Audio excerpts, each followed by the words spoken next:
لله نحمده ونستعينه ونستغفره ونعوذ بالله من شرور أنفسنا ومن سيئات أعمالنا من يهده الله فلا مضل له ومن يضلل فلا هادي له وأشهد أن لا إله إلا الله وأشهد أن محمدا عبده ورسوله أرسله بالهدى ودين الحق ليظهره على الدين كله ولو كره المشركون يا أيها الذين آمنوا اتقوا الله حق تقاته ولا تموتن إلا وأنتم مسلمون يا أيها الناس اتقوا ربكم الذي خلقكم من نفس واحدة وخلق منها زوجها وبث منهما رجالا كثيرا ونساء واتقوا الله الذي تساءلون به والأرحام إن الله كان عليكم رقيبا يا أيها الذين آمنوا اتقوا الله وقولوا قولا سديدا يصلح لكم أعمالكم ويغفر لكم ذنوبكم ومن يطع الله ورسوله فقد فاز فوزا عظيما أما بعد فإن خير الحديث كتاب الله وخير الهدى هدى محمد صلى الله عليه وسلم وشر الأمور محدثاتها وكل محدثة بدعة وكل بدعة ضلالة وكل ضلالة في النار أعوذ بالله من الشيطان الرجيم بسم الله الرحمن الرحيم وإذ قال لقمان لابنه وهو يعظه يا بني لا تشرك بالله إن الشرك لظلم عظيم. دل الإسلام بھائیو، تمام قسم کی تعریفات اس وحدہ لا شریک خالق کائنات مالک ارض و سما کے لیے ہیں، جو اپنی ذات اور اپنی صفات میں تنہا ہے، یکتا ہے، بے مثال ہے، جس کا کوئی ساجی اور شریک نہیں، اور جس کی شمار نعمتیں ہیں. بعد وہ درود و سلام کی داعیہ نشاور و تمام انبیاء اکرام پر بالخصوص امام الانبیاء سید الانبیاء قدوۃ الصالحین شافعی روز جزا جناب محمد رسول اللہ صلی اللہ علیہ وسلم اللہم صلی وسلم علیہ. دلی بلی اسلامی بھائیو، آج کے اس خطبہ جمعہ میں میرا موضوع ہے حضرت لقمان کی اپنے بیٹے کو نصیحت. اسلامی بھائیو، حضرت لقمان نے اپنے بیٹے کو جو نصیحتیں کی اللہ رب ذوالجلال کو اتنی پسند آئی کہ قرآن مجید میں ان کی نصیحت کو جگہ دی. اتنا ہی نہیں بلکہ اللہ رب ذوالجلال نے ایک مکمل سورت ان کے نام پر اتار دی، سورہ لقمان. سورہ لقمان اگر آپ پڑھیں گے آیت نمبر 13 سے لے کر کے 19 تک آپ کو بچوں کی تربیت کا پورا طریقہ معلوم ہو جائے گا، بچے کی تربیت کیسے کی جاتی ہے، کس مرحلے میں کیا سکھانا چاہیے بچوں کو۔ اولاد کی تربیت کے کئی مراحل ہیں،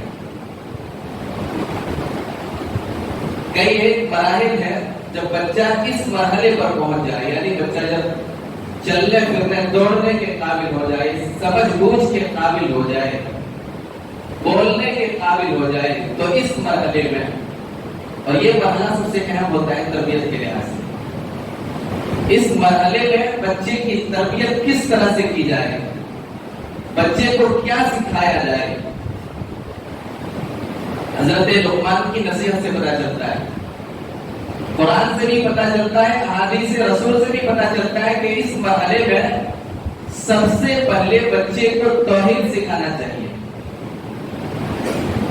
توحید کی اہمیت کیا ہے اسے بیان کرنا چاہیے، شرک کی خطرناکی کیا ہے اس کے سامنے بیان کرنا چاہیے۔ حضرت لقمان نے سب سے پہلے اسی بات کی نصیحت کی، وَإِذْ قَالَ لُقْمَانُ لِابْنِهِ وَهُوَ يَعِظُهُ يَا بُنَيَّ لَا تُشْرِكْ بِاللَّهِ۔ حضرت لقمان نے اپنے بیٹے کو نصیحت کرتے ہوئے کیا کہا؟ سب سے پہلے یا بنی لا تشرک باللہ، اللہ کے ساتھ شرک نہیں کرنا۔ شرک سب سے بڑا گناہ ہے، اس سے بڑھ کر کوئی گناہ نہیں۔ اگر کوئی بندہ شرک کر کے جاتا ہے تو اس کے لیے بخشش نہیں۔ شرک کو چھوڑ کر کے چاہے جتنے میں وہ گناہ کر کے جائے، ایک نہ ایک دن وہ جہنم سے نکل کے جنت میں ضرور جائے گا، لیکن اگر شرک کر لے، توبہ کے بغیر مر جائے، کبھی بھی وہ جہنم سے نہیں نکل سکتا، جنت کبھی بھی نہیں جا سکتا۔ وہ شرک سب سے بڑا گناہ ہے میرے بیٹے، شرک کبھی نہیں کرنا۔ یا بنی لا تشرک باللہ ان الشرک لظلم عظیم، یہ قرآن کریم کی آیت ہے۔ اس سے پتہ چلتا ہے کہ سب سے پہلے اس مرحلے میں بچے کو سب سے پہلے توحید سکھایا جائے۔ حدیث رسول کیا کہتی ہے؟ حضرت عبداللہ بن عباس رضی اللہ تعالیٰ عنہ فرماتے ہیں، ابھی میں چھوٹا تھا، بچہ تھا، اور نبی کریم صلی اللہ علیہ وسلم کی سواری کے پیچھے بیٹھا ہوا تھا۔ نبی کریم صلی اللہ علیہ وسلم نے مجھ سے فرمایا، یا غلام الا اعلمک کلمات، اے بچے چند باتوں کی تعلیم دے رہا ہوں، چند باتیں سکھلا رہا ہوں، غور سے سننا۔ سب سے پہلی بات، احفظ اللہ یحفظک، اے بچے کس کو کہا جا رہا؟ حضرت عبداللہ بن عباس رضی اللہ تعالیٰ عنہ، اے بچے چند باتوں کی نصیحت کر رہا ہوں، غور سے سننا۔ سب سے پہلی بات احفظ اللہ یحفظک، تو اللہ کی حفاظت کرنا، اللہ تیری حفاظت کرے گا۔ اللہ کی حفاظت سے مراد اللہ کے حدود کی حفاظت، اللہ کے حدود کی حفاظت۔ اللہ نے جن کاموں کو کرنے کا حکم دیا ان کاموں کو کرنا، جن کاموں سے منع کیا رک جانا، معمولات پر عمل کرنا، منہیات سے بچنا۔ دوسری بات، احفظ اللہ تجدہ تجاہک، اللہ کے حدود کی حفاظت کرنا، اللہ کو اپنے سامنے پاؤ گے، یعنی ہر موڑ پر اللہ تعالیٰ تیری مدد کرے گا، ہر وقت ہمیشہ تو اپنے سامنے پاؤ گے۔ تیسری نصیحت کیا کی؟ احفظ اللہ یحفظک، احفظ اللہ تجدہ تجاہک۔ تیسری نصیحت، اذا سألت فاسأل اللہ، اے بچے اگر مانگنا ہو، سوال کرنا ہو تو صرف رب سے مانگنا، کسی قبر والے سے، کسی ولی نبی بزرگ سے نہیں مانگنا، شرک ہے۔ خالص توحید کی تعلیم دے رہے نبی کریم صلی اللہ علیہ وسلم، مانگنا ہو تو رب سے مانگنا، یہ مردے نہیں دے سکتے، شرک ہے مانگنا۔ اور اگر کسی زندہ انسان سے مانگو تو وہ ناراض ہو جائے گا، کسی زندہ انسان سے مانگو گے تو مانگتے ہوئے تمہیں شرمندگی محسوس ہوگی۔ مانگنا ہے تو رب سے مانگنا، رب سے نہ مانگو گے تو رب ناراض ہو جائے گا. انسانوں سے مانگو تو انسان ناراض ہو جاتا، مجھ سے کیوں مانگ رہا ہے؟ لیکن رب سے نہ مانگو تو رب ناراض ہوتا ہے، مجھ سے کیوں نہیں مانگ رہا؟ یہ ہے اللہ کی شان. ایک انسان سے مانگتے ہوئے شرمندگی محسوس ہوتی ہے، لیکن جب بندہ رب سے مانگتا ہے تو اس کا مقام اور مرتبہ بلند ہو جاتا ہے. 13 سال کا فصل لائے بچے، مانگنا ہو تو رب سے مانگنا. تیسری نصیحت، چوتھی نصیحت کیا ہے؟ اذا استعنت فاستعن باللہ. مدد کے لیے پکارنا ہو، مدد کے لیے کسی کو بلانا ہو تو رب کو پکارنا. لینے والا دینے والا اللہ کے سوا کوئی نہیں، مدد کرنے والا بھی اللہ کے سوا کوئی نہیں. تمہاری مدد صرف اور صرف رب کر سکتا ہے. خالص توحید کی تعلیم دی جا رہی ہے. مانگنا ہو تو رب سے مانگنا، غیر اللہ سے مانگنا شرک ہے. مدد کے لیے پکارنا ہو تو رب کو پکارنا، غیر اللہ کو پکارنا شرک ہے. پانچویں نصیحت، وَاعْلَمْ أَنَّ الْأُمَّةَ لَوِ اجْتَمَعَتْ عَلَىٰ أَن يَنفَعُوكَ بِشَيْءٍ لَمْ يَنفَعُوكَ إِلَّا بِشَيْءٍ قَدْ كَتَبَهُ اللَّهُ لَكَ. پانچویں نصیحت، اے بچے یاد رکھ، اگر یہ دنیا والے تمہیں نفع پہنچانا چاہے تو یہ دنیا والے تمہیں نفع نہیں پہنچا سکتے مگر اتنا ہی جتنا تمہاری قسمت کا اللہ رب الجلال نے لکھ دیا. وَلَوِ اجْتَمَعُوا أَن يَضُرُّوكَ بِشَيْءٍ لَمْ يَضُرُّوكَ إِلَّا بِشَيْءٍ قَدْ كَتَبَهُ اللَّهُ عَلَيْكَ. اس بات کو بھی یاد رکھے بچے، اگر دنیا والے تمہیں نقصان پہنچانا چاہیں، پوری دنیا مل کر کے تمہارا کچھ بھی نقصان نہیں کر سکتی. یہ پوری دنیا تمہارا کچھ نہیں بگاڑ سکتی مگر اتنا ہی جتنا کہ تمہاری قسمت میں لکھتی ہے. یعنی نفع اور نقصان کا مالک کون ہے؟ اللہ رب الجلال نفع اور نقصان کا مالک. نفع اور نقصان کا مالک اللہ کے سوا کسی اور کو سمجھنا شرک ہے. اللہ تعالیٰ جسے اپنی گرفت میں لینا چاہے کوئی بچا نہیں سکتا. اللہ تعالیٰ جس کی حفاظت کرنا چاہے دنیا والے نقصان نہیں پہنچا سکتے. حضرت ابراہیم کو نقصان پہنچانے کی کوشش کی گئی، جان سے مار ڈالنے کی کوشش کی گئی، آگ کا اتنا بڑا الاؤ تیار کیا گیا. چشمہ فلک میں آج تک اتنا بڑا آگ کا الاؤ نہیں دیکھا. آگ جلائی گئی، حضرت ابراہیم علیہ السلام کو آگ میں ڈالا گیا، جان سے مار ڈالنے کی کوشش کی گئی. کچھ نقصان کر سکے؟ پوری دنیا مل کر کے تمہارا کوئی کچھ بگاڑ نہیں سکتا. تو نفع اور نقصان کا مالک اللہ ہے. بچے یاد رکھیں، یہ نبی کریم صلی اللہ علیہ وسلم نے نصیحت کی. حضرت عبداللہ ابن عباس رضی اللہ عنہ. تو قرآن کی آیت سے بھی پتہ چلتا ہے سب سے پہلے اس مرحلے میں توحید کی تعلیم دی جائے، شرک کی قباحت بیان کی جائے. حدیث رسول سے بھی پتہ چلتا ہے کہ اس مرحلے میں سب سے پہلے توحید سکھایا جائے، شرک کی مذمت بیان کی جائے.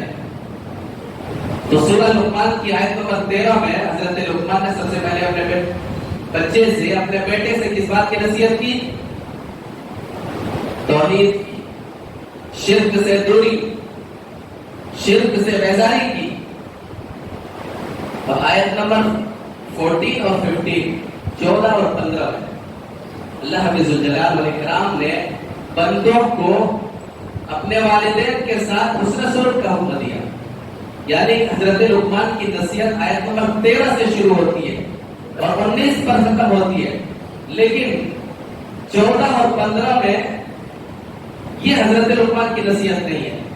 حضرت لقمان کی نصیحت کے بیچ میں اللہ رب الجلال نے نصیحت کی. اللہ رب الجلال نے حکم دیا کہ والدین کے ساتھ حسن سلوک کرو. یعنی حضرت لقمان کی نصیحت کے بیچ میں اللہ تعالیٰ نے والدین کے ساتھ حسن سلوک کا حکم کیوں دیا؟ مفسرین اس کی گہرائی اور نقطہ بتاتے ہیں کہ حضرت لقمان نے جو سب سے پہلے اپنے بچے کو توحید کی تعلیم دی، توحید سکھایا، تو اللہ رب الجلال کو اتنا پسند آیا، ان کی نصیحت اتنی پسند آئی کہ اب اللہ رب الجلال کہہ رہا ہے کہ میرے بندے لقمان جب تم نے اپنے بچے سے میرے سب سے بڑے حق کا ذکر کیا تو اب سنو، اب تیرے بچے سے میں تیرے حق کو بیان کر رہا ہوں. وصينا الإنسان بوالديه آية نمبر 14. ووصينا الإنسان بوالديه حملته أمه وهنا على وهن وفصاله في عامين أن اشكر لي ولوالديك إلي المصير. ہم نے انسانوں کو والدین کے ساتھ اس کا سلوک کا حکم دیا. یہ کون کہہ رہا؟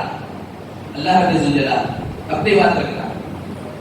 ہم نے انسانوں کو والدین کے ساتھ حسن سلوک کا حکم دیا ہے. اس اجمال کے بعد تفصیل ذکر آ رہا. حملت امه وهنا على وهن وفصاله في عامين. اور اس تفصیل میں صرف ماں کا ذکر ہے، باپ کا ذکر نہیں کہ ماں نے دکھ پر دکھ اٹھا کر تمہیں حمل میں رکھا 9 مہینے، وفصاله في عامين، اور 2 سال تک دودھ پلایا. اس تفصیل میں صرف ماں کا ذکر بات کر رہی. کیوں؟ کیونکہ باپ کے مقابلے میں ماں کا درجہ 3 گنا زیادہ ہے، اس لیے صرف ماں کا ذکر ہے. تفصیل میں 3 گنا زیادہ ہے ماں کا درجہ، ماں کا مقام اور مرتبہ.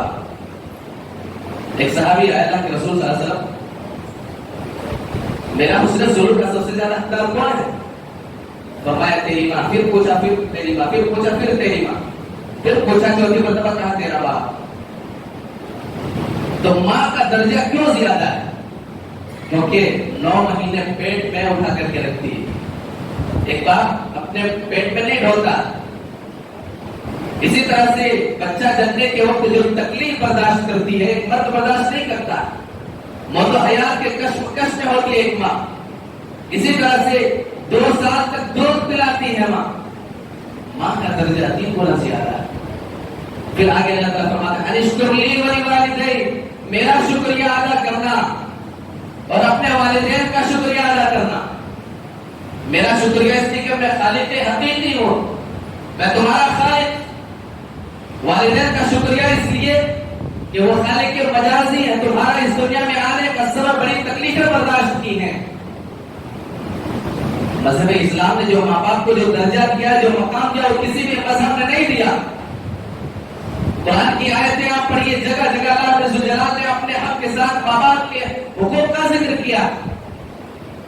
جہاں کہیں اللہ رب الجلال نے اپنے حق کا ذکر کیا، اس کے فوراً بعد ماں باپ کے حق کا ذکر کیا. وَقَضَىٰ رَبُّكَ أَلَّا تَعْبُدُوا إِلَّا إِيَّاهُ وَبِالْوَالِدَيْنِ إِحْسَانًا. اللہ رب الجلال نے فیصلہ کر دیا، حکم دیا تمہیں کہ اس کے سوا کسی کی عبادت نہ کرو. یہ اللہ تعالیٰ کا حق ہو گیا. وَبِالْوَالِدَيْنِ إِحْسَانًا، والدین کے ساتھ اس کا سلوک کرو. دوسری آیت قل تعالوا اتل ما حرم ربكم عليكم الا تشركوا به شيئا وبالوالدين احسانا. یہ بھی اس آیت کریمہ میں بھی اللہ رب الجلال نے پہلے اپنا حق ذکر کیا، اس کے بعد ماں باپ کے حق کا ذکر کیا. یہ ماں باپ کا یہ مقام اور مرتبہ مذہب اسلام نے دیا، کسی اور مذہب نے یہ مقام نہیں دیا. یورپ کی کنٹری میں آپ جائیں 60 پلس ایج ہوتے ہیں ان کو اولڈ ایج ہوم میں بھیج دیا جاتا ہے. انشکر لی ولوالدیک الی المصیر. اللہ تعالیٰ آگے فرماتا ہے الی المصیر، تمہارا لوٹ کر کے میرے پاس آنا ہے.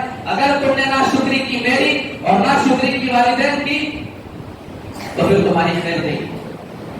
دھمکی. اگلی آیت میں اللہ فرماتا ہے وَإِن جَاهَدَاكَ عَلَىٰ أَن تُشْرِكَ بِي مَا لَيْسَ لَكَ بِهِ عِلْمٌ فَلَا تُطِعْهُمَا وَصَاحِبْهُمَا فِي الدُّنْيَا مَعْرُوفًا وَاتَّبِعْ سَبِيلَ مَنْ أَنَابَ إِلَيَّ ثُمَّ إِلَيَّ مَرْجِعُكُمْ فَأُنَبِّئُكُم بِمَا كُنتُمْ تَعْمَلُونَ. آگے اللہ فرماتا ہے اگر تمہارے ماں باپ تجھ پر دباؤ ڈالے کہ تم میرے ساتھ شرک کر جس کا تجھے علم نہیں، تو ان کا کہنا نہیں مانا، یعنی معصیت بے گناہوں میں ان کی فرمانبرداری نہیں کرنا. لیکن دنیا میں بھلے طریقے سے ان کے ساتھ رہنا. اگر ماں باپ مشرک ہوں، شرک کی طرف تمہیں بلا رہے ہوں، تب بھی ان کے ساتھ ظلم و زیادتی نہیں کر سکتے. یہ مذہب اسلام میں ماں باپ کو یہ مقام دیا ہے. ان کے ساتھ حسن سلوک کرنا. وَإِن جَاهَدَاكَ عَلَىٰ أَن تُشْرِكَ بِي مَا لَيْسَ لَكَ بِهِ عِلْمٌ فَلَا تُطِعْهُمَا وَصَاحِبْهُمَا فِي الدُّنْيَا مَعْرُوفًا وَاتَّبِعْ سَبِيلَ مَنْ أَنَابَ إِلَيَّ. اس راستے پر چلنا جو راستہ میری طرف آتا ہوں، میری طرف جھکا ہوا. تو یعنی ماں باپ کے کہے ہوئے پر شرک نہیں کرنا. ثُمَّ إِلَيَّ مَرْجِعُكُمْ فَأُنَبِّئُكُم بِمَا كُنتُمْ تَعْمَلُونَ. پھر آخر میں پھر دھمکی. ماں باپ کے اگرچہ تمہارے بہت سارے حقوق ہیں لیکن پہلے میرا حق ہے.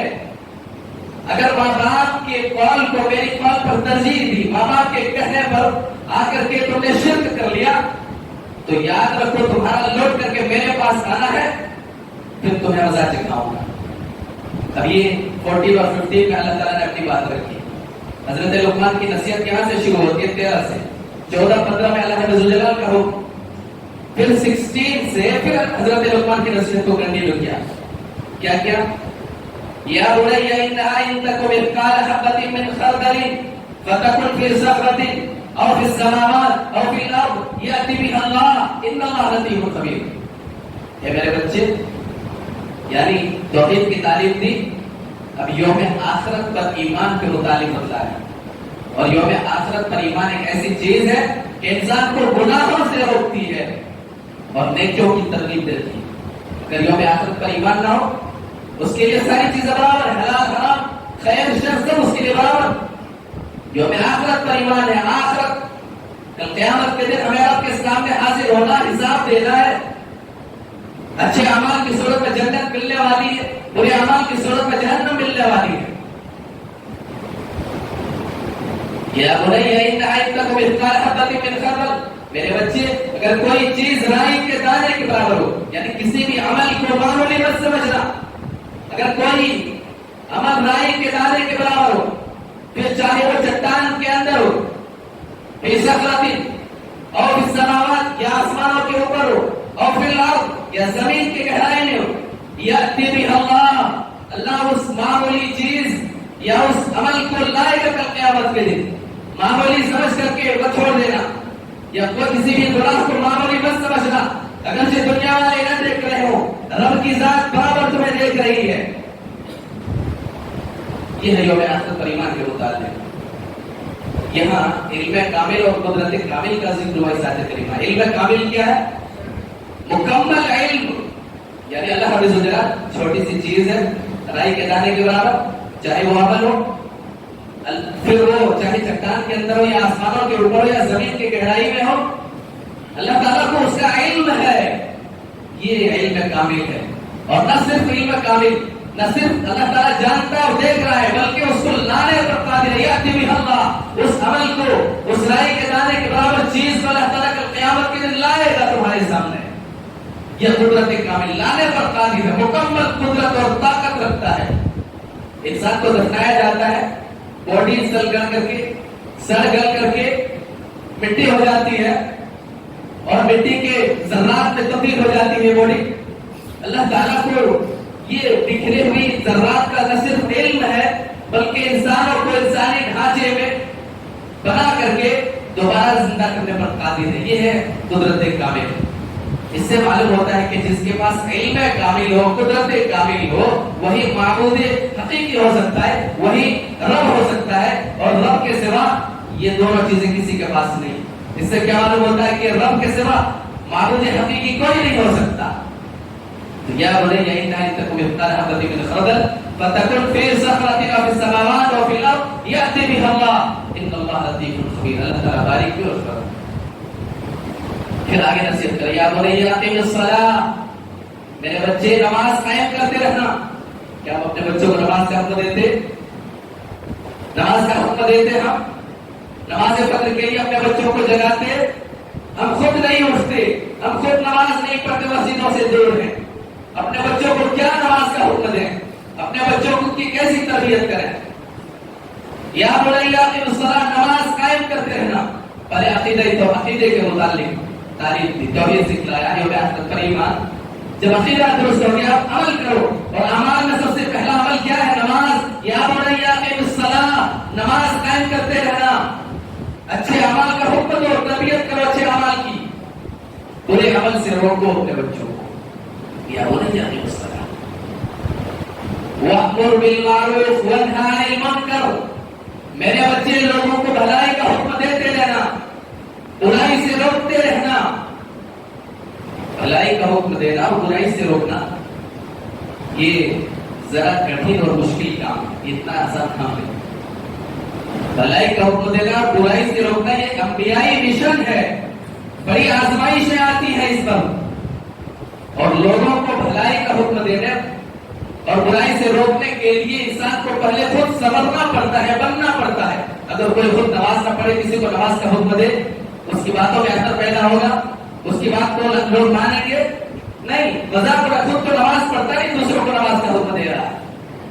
خود پہلے بننا پڑتا ہے، سنورنا پڑتا ہے بھلائی کا حکم دینے اور برائی سے روکنے کے لیے۔ اس کے بعد بھی یہ کٹھن کام ہے، مشکل کام ہے۔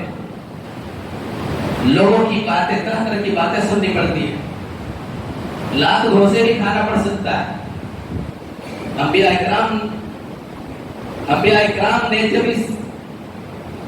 اس دعوتی میدان میں قدم رکھا، لوگوں کو بھلائی کا حکم دیا، برائیوں سے روکا، بڑی آزمائشوں میں مبتلا ہوئے۔ کتنے انبیاء کو قتل کیا گیا اسی پر۔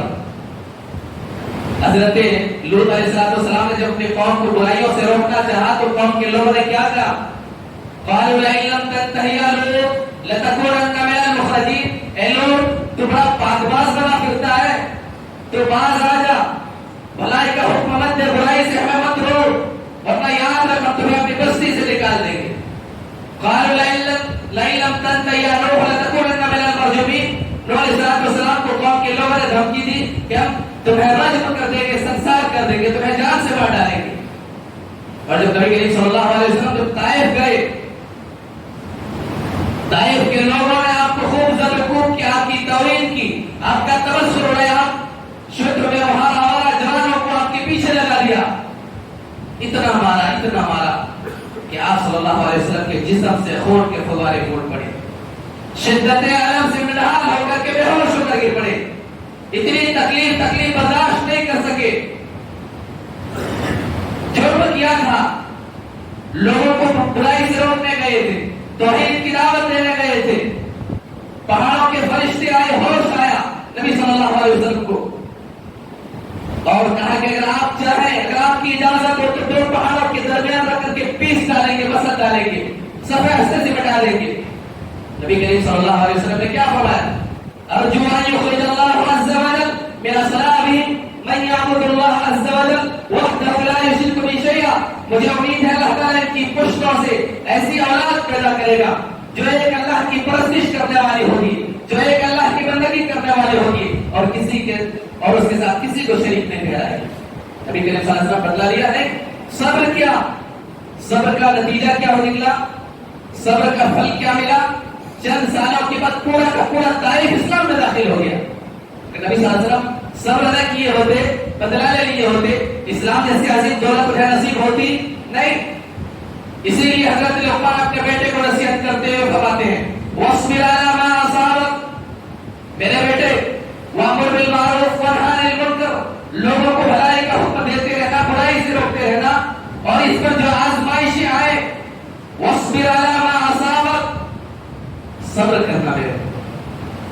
صبر کی تلقین کی، صبر کی نصیحت، کیونکہ صبر کرنا یہ بڑے دل گردے کی بات ہے۔ آگے حضرت لقمان نے پھر کیا نصیحت کی؟ وَلَا تُصَعِّرْ خَدَّكَ لِلنَّاسِ وَلَا تَمْشِ فِي الْأَرْضِ مَرَحًا۔ اصلاح خلق اور کردار کے متعلق کہ اپنا اخلاق اور کردار بنا سنوار کر کے رکھنا، لوگوں سے ملنا تو حسب چہرے کے ساتھ ملنا، گردن ٹیڑھی کر کے اکڑ کر کے نہ چلنا، گال پھلا کر کے کسی سے نہ ملنا، وَلَا تُصَعِّرْ خَدَّكَ لِلنَّاسِ وَلَا تَمْشِ فِي الْأَرْضِ مَرَحًا، زمین پر اکڑ کر کے مت چلنا، یہ کبر غرور کی علامت ہے۔ لوگوں سے ملنا، منہ پھلا کر کے ملنا، گردن ٹیڑھی کر کے ملنا، اکڑ کر کے چلنا، یہ کبر غرور کی علامت ہے۔ کبر غرور سے رک جانا، باز آ جانا میرے بیٹے، کبر و غرور کو اپنے اندر پھٹکنے نہیں دینا۔ کبر بہت خطرناک چیز ہے، سارے اعمال کو خطر کر دیتی ہے کبر۔ لا يدخل الجنة من كان في قلبه مثقال ذرة من كبر، جس کے دل میں رائی کے دانے کے برابر کبر ہو، وہ جنت میں کبھی جا ہی نہیں سکتا، داخل نہیں ہو سکتا۔ اور بھلا کوئی جنت میں کیسے جا سکتا ہے جب اسی کبر کی وجہ سے ابلیس کو ہمیشہ ہمیشہ کے لیے جنت سے نکالا گیا؟ بھلا کوئی اپنے سینے میں کبر لے کر کے جنت میں کیسے جا سکتا ہے؟ وَلَا تُصَعِّرْ خَدَّكَ لِلنَّاسِ وَلَا تَمْشِ فِي الْأَرْضِ مَرَحًا إِنَّ اللَّهَ لَا يُحِبُّ كُلَّ مُخْتَالٍ فَخُورٍ۔ اللہ تعالیٰ شیخ قوم کو کبر غرور کرنے والوں کو پسند نہیں فرماتا۔ آگے نصیحت کی، وقصد فی مشیک اصلاح معاشرت کے تعلق سے، معاشرے میں کیسے چلا جائے، کیسے رہا جائے. وقصد فی مشیک وغضض من صوتک ان انکر الاصوات لصوت الحمیر. میرے بچے، میرے بیٹے، اپنی چال میں میانہ روی اختیار کرنا، بلا وجہ دوڑ بھاگ نہیں کرنا اور سست رفتاری بریت کی طرح نہیں چلنا، بیچ عزت اور وقار کے ساتھ چلنا. وعباد الرحمن الذین یمشون علی الارض ہونا. رحمان کے بندے جو زمین پر چلتے اکڑ کر نہیں چلتے بلکہ نرمی کے ساتھ، میانہ روی کے ساتھ چلتے. وغضض من صوتک. میرے بچے، چیخ چیخ کر کے، چلا چلا کر کے، اپنا دھوس جمانے کے لیے، لوگوں کو ڈرانے کے لیے، لوگوں کے اندر اپنا رعب اور دبدبہ قائم کرنے کے لیے چیخ چیخ کر کے، چلا چلا کر کے بات نہیں کرنا. وغضض من صوتک. اپنی آواز کو پست رکھنا. ان انکر الاصوات لصوت الحمیر. کیونکہ زور زور سے بات کرنا، چیخ کر کے، چلا کر کے اگر یہ پسندیدہ عمل ہوتا تو سب سے بہترین آواز کس کی ہوتی؟ گدھے کی. لیکن اس کائنات میں سب سے بدترین، سب سے قریب، ناپسندیدہ آواز کس کی ہے؟ گدھے کی آواز. تو یہ حضرت لقمان کی نصیحت ہے اپنے بچے کے لیے. اور یہ نصیحت صرف ان کے لیے نہیں بلکہ اللہ رب الجلال نے حضرت لقمان کی نصیحت کو قرآن میں جگہ دے کر کے کائنات والوں سے کہہ دیا کہ تم بھی اپنے بچوں کی اسی طرح تربیت کرو، تم بھی اپنے بچوں کو اسی طرح سے نصیحت کرو. اللہ رب الجلال سے دعا کرتے ہیں رب الجلال تو ہم تمام کو ان نصیحتوں پر عمل کرنے، اپنے بچوں کو اسی طرح سے نصیحت اور تربیت کرنے کی توفیق عنایت فرما. آمین. رب الجلال ہم میں سے جو پریشان ہے ہم کی پریشانی کو دور فرما. رب الجلال ہم میں سے جو بیمار ہیں ان کے شفا کامل عاجل عطا فرما. رب الجلال ہم میں سے جو اس کائنات سے جا چکے پروردگار ان کے گناہوں سے درگزر فرما، ان کی قبروں کو نور سے کر دے اور جنت والا مقام عطا فرما. آمین یا رب العالمین.